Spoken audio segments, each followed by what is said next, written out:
Hello crafty friends, I'm Lynn and I'm so happy you're joining me again on the Crafty Meraki YouTube channel today. Today I am making a card with the Tou The Tropics stamp set. I promised you guys I would use some of the critter stamps this time, so that's what I did. I stamped two of the images onto watercolor cardstock. The one I'm using is Canson Montval 200 GSM watercolor cardstock, and I'm stamping these images in Versafine onyx black ink. Thankfully I used my Misty because I had to stamp them twice, and then I can emboss them as well. I'm using Wow Clear Gloss Superfine Embossing Powder to get a nice clear glossy finish on that line art. I'm going to watercolor these in with my Magello Mission Gold watercolor palette. It's a great watercolor palette with a lot of vibrant paints, and those are great for these tropical birds. Now I have to admit, toucans are some of those birds that you recognize, but once you need to color them, you're kind of all over the place. You don't really know where to start, at least for me that is. I didn't know what color the bill was when I started coloring, so I just Googled some pictures. It turns out they have a lot of different possibilities of color in their bills.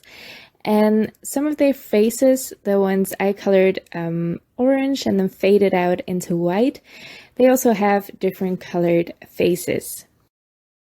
So really, I just took some inspiration from Google and went my own way with these. Now what I found works for me when I'm coloring critters for card making, I do look up some reference pictures, so I know what it's supposed to look like. But the main concern for me is that these animals are recognizable to whoever is receiving the card. I also found toucans that just had orange or yellow bills, and I thought that was less recognizable than the very vibrantly colored ones, so that's what I chose. And I also found out that toucans have blue claws actually.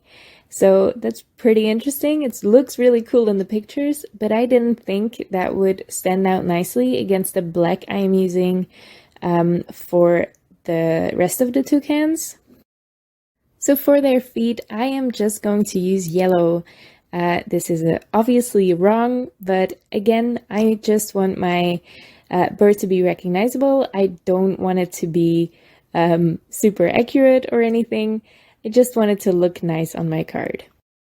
Now as you can see, the black I'm using is not straight up black. I mixed in a lot of blue in there, and for the tail I even put down a layer of blue paint before going in with that mixed black I'm using. Because the tail is more vibrant in the reference pictures I found, and I thought that would be a nice touch as well. So for coloring, really, you just do your own thing. I like to look up reference pictures because I learned something from them, and it's just inspirational to me. For this background, the real star of the show probably, or at least the thing I spent by far the most time on. This was so time consuming and so fiddly, but I really like how it turned out, so I probably will try it again. But yeah, it took me almost an hour just to make this string part. It's pretty simple to understand how to do it.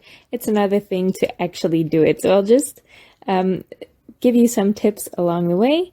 But what I did is I die cut a frame. This is the Frame-Worthy die by Crafty Meraki, and I cut that 4 times. This is the first layer I'm working on, and I covered that entire frame with double-sided adhesive, and that's where I'm laying my string on. This is sewing thread, so it's really fine, and I found that the lower quality the sewing thread is, the better it adheres to your adhesive. So if you want to try this out, just go get the cheapest thing you found, because that really worked the best for me. Now I used 3 different colors of thread here, and then I am covering that thread and that frame again with double-sided adhesive. I am layering on another frame on top of that, and once that's in place, I will layer on a 3rd frame on top of that. And on that third frame, I will again do some string art. Putting 2 more layers in between the 2 parts of string art really makes a difference in my opinion. You get a really fun difference in dimension between the strings. It's super interesting in your card. I almost ruined my frame there, but luckily I will cover it up.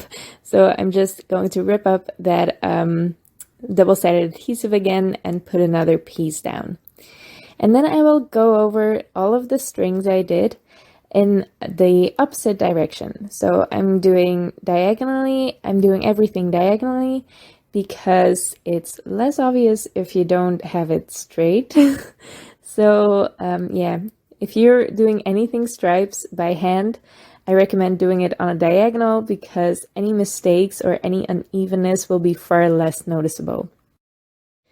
I'm just working with 1 long thread for each color and then cutting up the loops where I folded it over at the end. And then I cover that again with that double-sided adhesive, and that keeps everything nice and in place. And I can put the 4th and final frame on top of all of that. I am not at all a master on this string art technique. This was my first time trying it. I will link to the person who inspired me to try it down below in the description so you can check out some of her art. And once all of that string is in place and held firmly, I can just glue on that frame with some Barely Art Precision Craft glue. I cut out my toucans, I just fussy cut them out. I don't have the matching dies, but they are available, so if you'd rather die cut them, that's also possible. And I just prop them up on some foam tape.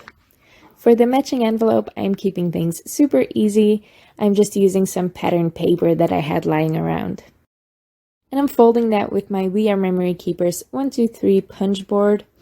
And this does leave a little bit of overhang on the top and bottom flaps, so I just trim that off with my paper trimmer. If you just line up the score line, you can get a nice straight and even cut every time.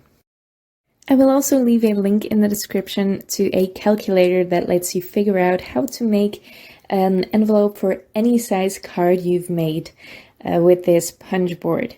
This is really handy because the instructions for a mini slimline card on the punch board itself don't fit my mini slimline cards. So yeah, I finally fixed that and found a calculator, and I'll make sure to leave that in the description below. Now that's it, that's my project for today. I really love these toucans and I really love that background that I made as well. I hope you like it too. If you did, make sure to leave a like on this video and subscribe to the Crafty Meraki YouTube channel.